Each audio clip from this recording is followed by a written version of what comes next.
So Night of Champions is tomorrow, and even though I said in the last video I made on this channel that I was done doing prediction videos for the current wrestling pay-per-views because the product is not the same as it once was, and I don't even watch wrestling full-time anymore anyway. But I decided to do this prediction video. I think I'm gonna predict Night of Champions and then SummerSlam, which is on August 2nd, and then I'm gonna be done. And then after that I'll do retro pay-per-view reviews. So Night of Champions doesn't even really live up to the concept anymore. The whole concept of Night of Champions is that every championship is supposed to be defended. That's how they started it back in like the 2000s. And there's actually more championships now, more than there was back then, and they're only defending, I think, 3 championships tomorrow. The Women's United States Championship, the the WWE Undisputed Championship, and the United States Championship. And there's also some King of the Ring final matches with both the men and the women. And a steel cage match with Braun Breaker and Seth Rollins. So I'll start off with the steel cage match between Braun Breaker and Seth Rollins. Braun Breaker won the last pay-per-view against Seth Rollins. I forgot what it was. I'm going to predict Seth Rollins is going to win this time. It would be nice if Braun Breaker won again, because they need to start building him up properly. You know, I bet they're probably going to do the whole Even Stevens kind of booking with them. But yeah, I'm going to predict Seth Rollins is going to win. If I'm wrong, I hope I'm wrong, but that's just how I see it.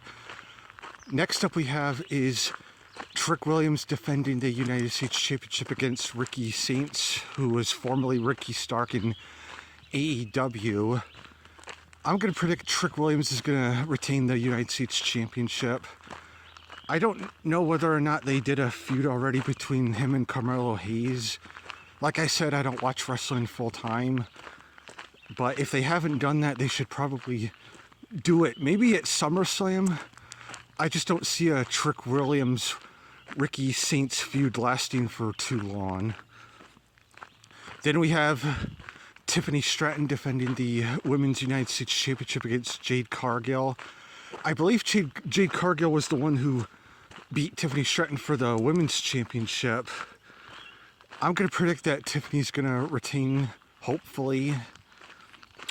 Then the other women's match is Liv Morgan and Io Sky in the Queen of the Ring finals. And if Liv Morgan wins, it's going to be her and Rhea Ripley at SummerSlam, I think, because that's what they're doing with the King of the Ring, or King of the Ring and the Queen of the Ring.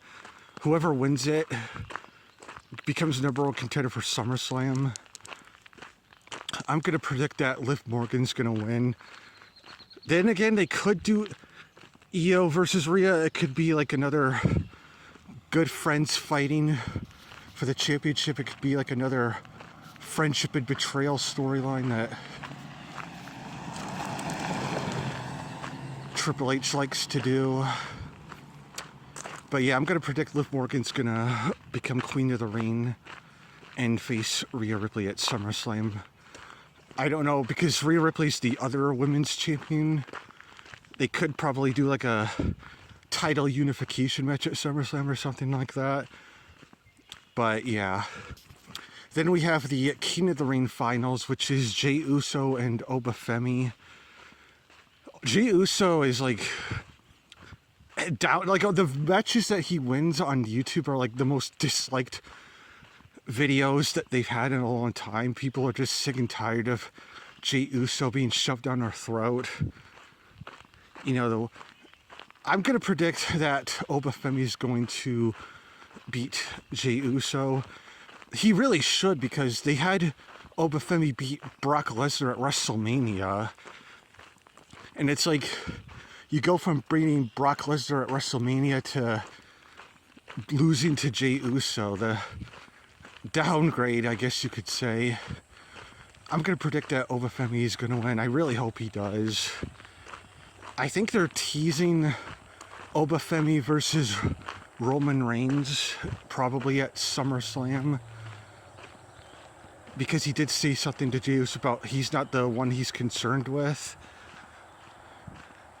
I don't know how Obafemi Roman Reigns feud would go, but we'll just have to see.